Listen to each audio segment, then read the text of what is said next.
ভাই এটা কি নিয়ে আসলেন আজকে? ভাই নিয়ে আসলাম 5 পাখার তুফান ফ্যান নিয়ে আইছি ভাই। দেখছেন স্পিড দেখলে কলিজাটা ঠান্ডা হয়ে যাবে। লাখ টাকার বাড়ি এখন কোটি টাকা হয়ে যাবে যেই ফ্যান নিয়ে আসছি।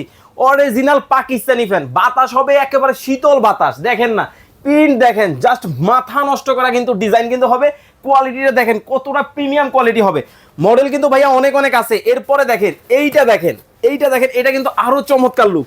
জাস্ট লুকটা দেখেন, মানে একটা ফ্যান কিনবেন, আপনি ব্যবহার করবেন, আপনার ছেলে ব্যবহার করবে, এরপরে নাতি বলবে দাদায় ফ্যান দিয়ে গেছিল। এতটা চমৎকার। এই যে কালার যেগুলো দেখতেছেন এগুলা কিন্তু অরিজিনাল ডোকো কালার কিন্তু হবে, খুব চমৎকার কিন্তু হবে। এবং অনেকেই বলেন ভাইয়া এগুলো কি ধরনের কপার মোটরটা কিসের, 100% কপার মোটর কিন্তু হবে। কালেকশন দেখলে ভাই মাথা নষ্ট। 4 পাখা, 3 পাখা, 2 পাখা, 3 পাখা, 6 পাখা, মানে যেই ধরনের ফ্যান আপনার দরকার, পাকিস্তানি ফ্যান লাগবে শুধুমাত্র ঢাকা বাজারের নাম্বার দেওয়া আছে স্ক্রিনে, যোগাযোগ করবেন। কালারটা দেখেন, ওহ রে ভাই, একেবারে স্বর্ণ খোদাই করা। এটা কিন্তু ভাই চিতা মডেল হবে। 4 পাখা লাগবে, 5 পাখা লাগবে, কোনো সমস্যা নাই, স্ক্রিনে নাম্বার দেওয়া আছে, যোগাযোগ করবেন। এবং অরিজিনাল পাকিস্তানি কিভাবে বুঝবেন, দেখেন খোদাই করে লেখা made in Pakistan, double bearing দেওয়া আছে, যার কারণে দেখেন কতটা চমৎকার ভাবে কিন্তু ঘুরবে। এইটা একটু ঘুরাইয়া দেয় আপনাদেরকে, দেখেন।